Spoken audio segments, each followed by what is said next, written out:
Hi students, my name is Lisa Coyne and I reside in Southern Indiana. Please have a pen and paper ready for notes. I'll watch the chat line. If you have any questions, please enter them in the chat and I'll answer your questions as they appear. If you feel more comfortable, you can send an email through the school and then I can contact you through there. Today's topic is why is organizational skills in the career of medical information and administrative office technology important? One only has to go to a doctor's office as a patient and sit and watch how busy it is to understand how chaotic it can be. And without organizational skills, one can fall behind. The biggest impact is on the patient. Medical Information Administrative Office Systems Technology is an allied health career, and that means that they support physicians, they support nurses. It's the back door, the person that does all the work to support the actual providers. An estimated 60% of those working in the United States are within the field of allied health, and this includes medical information technology, also known as HIM, which is health information, or it can also be known as health, HIT, health information technology. This encompasses medical coders, transcriptionists, administrative roles where you do accounting or you may do scheduling. These roles are varied in the healthcare industry. A lot of people have moved to remote work. Some people work within the offices. Of those workers working in the medical information or administrative office technology field, they have an excellent career growth potential. Right now, according to Owensboro Community Technical College and the Kentucky Community and Technological System, the estimated career growth for HIM professionals is 2.9%. They make an average salary of $28,138 a year. However, estimates vary depending on where in the country you live. Also, whether it's a private practice, whether you're hired by a hospital, possibly if you're hired by an insurance company, you may work on commissions. You could work for the government and work on contract. In the contract positions, you would set your own pay unless you agree to a preset. A lot of government contract positions, you may go in and see roles that say like an E13 or an E12, and that's a pay scale. And some government positions allow you to contract your pay scale. Other government positions say you're on this pay scale and that's where you're going to stay.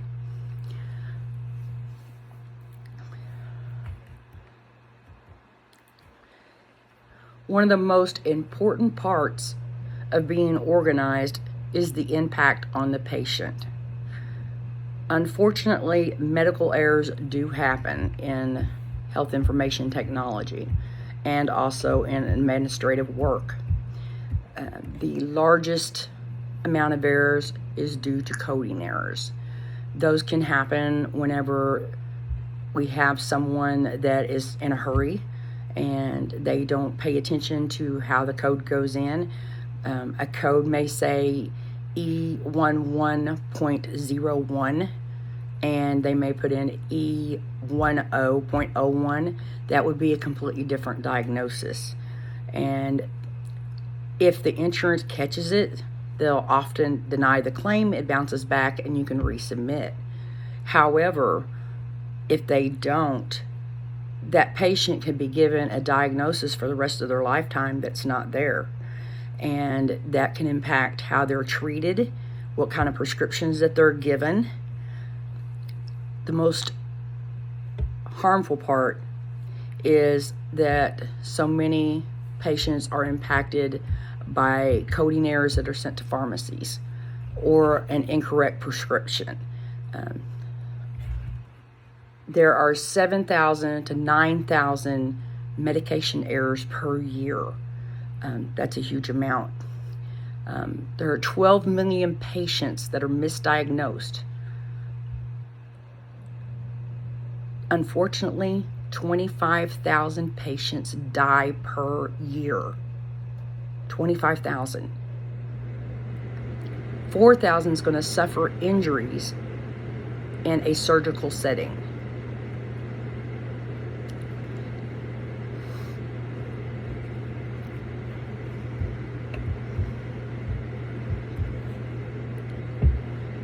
The best intervention to medical errors is prevention.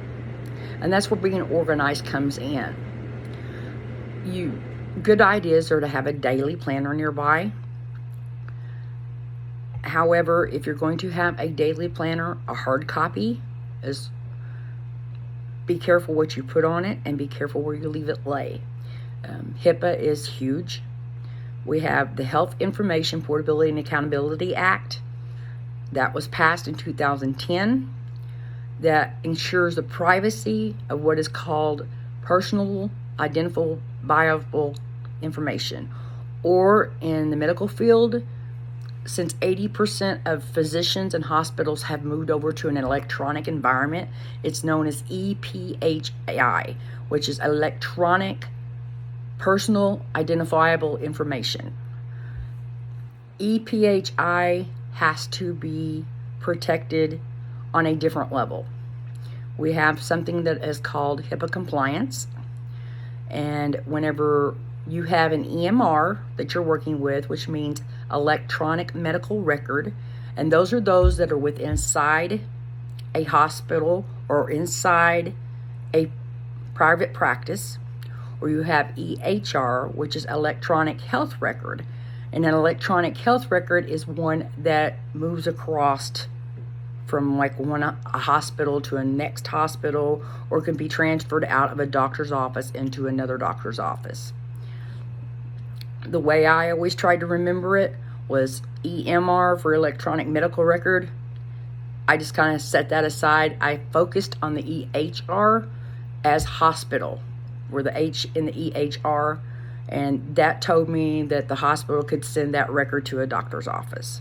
And as you go through college, you learn tricks, acronyms, and different ways to memorize things.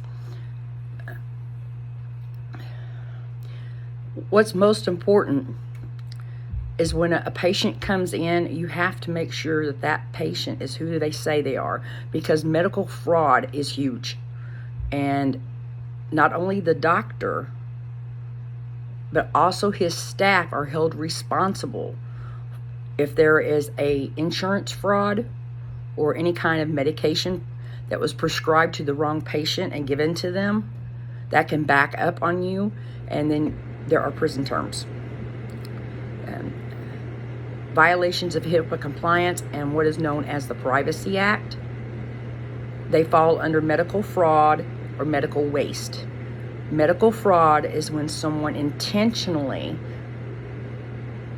will say that they're another person, and if you don't ask for, say, a driver's license or a passport and look at it closely and ensure it needs to be a picture ID, ensure that everything on there matches up with what's on the EHR or the EMR, then you may be allowing someone to see a physician that is not that real person, and that falls under fraud. Medical waste is excessive spending. It's also where there might be a prescription written, and then another prescription written, and then another prescription written, where a person goes from one doctor to another doctor. It's also known as doctor shopping. But the insurance company has to pay for those prescriptions. And once they catch up to that, they try to catch up quickly, and then they usually put them on something called managed care. But it is imperative that when the patient comes in, you ask for ID, and then you pull up their EMR, and you match everything on that ID to that EMR. If you see anything that's wrong, whether it's an address, a zip code, a phone number, anything, then you stop right there and you don't let them see the doctor until, and if they give you an argument, you just tell them, I'm sorry, you're going to have to bring in another form of ID along with this one. We need 2 forms of verifiable information. Hospitals, emergency rooms, doctors, they are busy. If you're not organized, chaos lands. You can make all kinds of mistakes. Whenever you're doing organization, the first thing you want to do is try to relax. A stressful environment causes mistakes. So you want to stay calm, breathe deeply if necessary. If you have an irate patient that's at your window and they're fussing, you may need to just say, sir, I can't help you right now. You need to go sit down and calm down and then come back. And if that doesn't work, slide your window closed and then go find security. Never try to handle someone that is threatening you, because that will upset you, and then it's going to play over into everything you do for the rest of the day, and you're going to be more prone to making mistakes. Again, medical errors cause lives. You don't want to be part of a malpractice suit, and you also don't want to end up with a guilt trip.